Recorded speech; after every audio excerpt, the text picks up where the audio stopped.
Bonjour à tous, c'est Laurent du site objetdefilm.com. Aujourd'hui, on va parler de la planète Mars dans un trip de science-fiction complètement dingue, agrémenté d'un virus étrange et de rites vaudous. Tout un programme.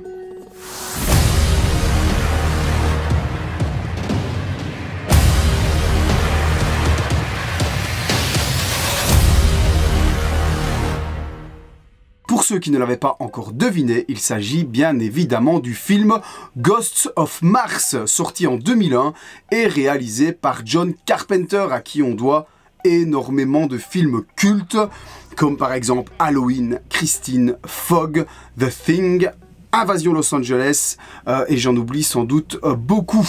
Précurseur du slasher, il va inspirer bon nombre de réalisateurs, faisant de lui un maître de l'horreur. Il composera également énormément de musique, dont la célèbre bande originale du film Halloween. Dans Ghosts of Mars, qui est en fait finalement un de ses derniers films, il va nous transporter sur Mars, dans un futur lointain où les humains ont colonisé la planète rouge. Alors pour vous faire un résumé rapidement, un commando de la police de Mars va être envoyé dans une ville minière pour récupérer un criminel qui est incarcéré dans la prison locale. Sur place, ils ne vont trouver que des prisonniers, car visiblement le reste de la population a disparu et seuls des cadavres sont dispersés un peu partout dans tous les bâtiments. Et ils vont très vite se rendre compte que la population a été infectée par un étrange virus qui les transforme en une espèce de zombie fantôme. Alors si vous n'avez jamais vu ce film et que vous entendez mon résumé,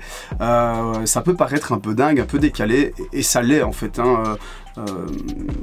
Ça part un peu dans tous les sens, ça n'a pas trop marché, ça a eu beaucoup de critiques négatives, au box-office ça n'a pas du tout marché non plus, mais au fil du temps c'est devenu un film culte, en tout cas pour certains. Alors ce qu'on peut en dire, c'est que l'ambiance martienne est assez particulière. Il y a un vrai sentiment, je trouve, de terreur entre rites sataniques vaudous, tous ces corps qui sont pendus par les pieds, etc.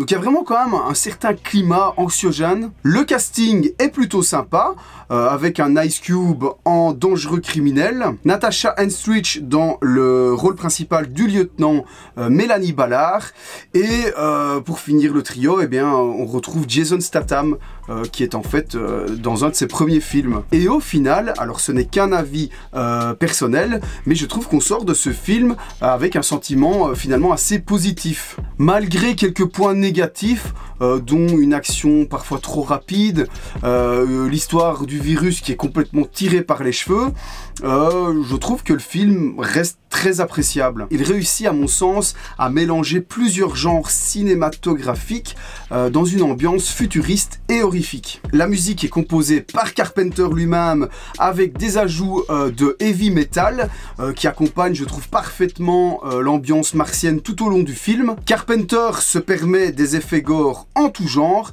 et les maquillages sont parfaitement réussis. Autre point négatif, pour moi, c'est les effets visuels. Les maquettes font maquettes, les décors font décors.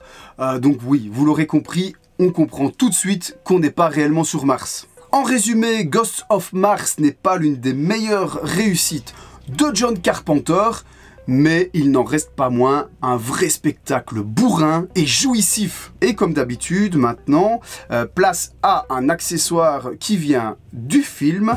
Donc petit générique et on se retrouve juste après. Voilà, donc il est juste là.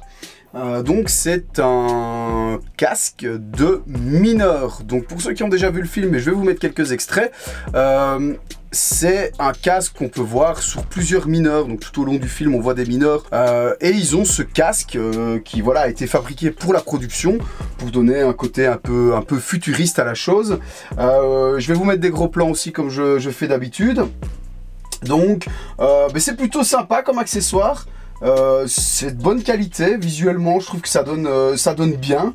Vous avez donc le dessus qui est en plastique, donc vraiment un plastique dense.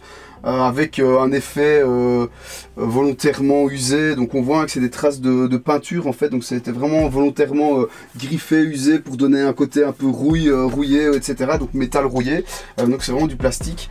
Devant pareil, toujours du plastique avec un effet toujours rouillé. Une lampe, alors je sais qu'il existe plusieurs versions, j'ai déjà vu des casques avec un système LED ou je sais pas trop, avec une pile, donc ça s'allume. Celui-là ne s'allume pas, donc je suppose qu'ils avaient peut-être deux versions, peut-être pour des plus gros plans ils mettaient avec un système de lampe, je suis pas certain de ce que je dis, mais je vois que ça, sinon c'est les mêmes. L'intérieur est en cuir, voilà, donc vous avez vraiment quelque chose qui fait réaliste.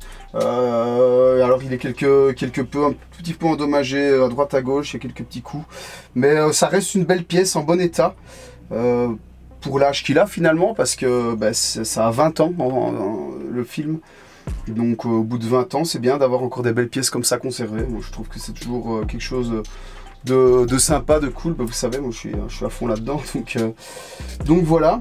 Je sais pas ce que vous en pensez, dites-le moi en commentaire.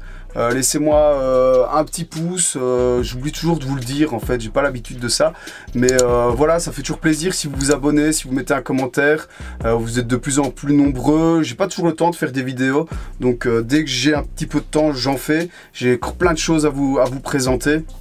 Mais il faut vraiment que je trouve le temps de filmer, de faire les montages, j'ai plein de choses d'autres à faire, donc voilà, je vous dis à très vite, à très bientôt, encore merci à tous, et une bonne journée à tout le monde, salut salut!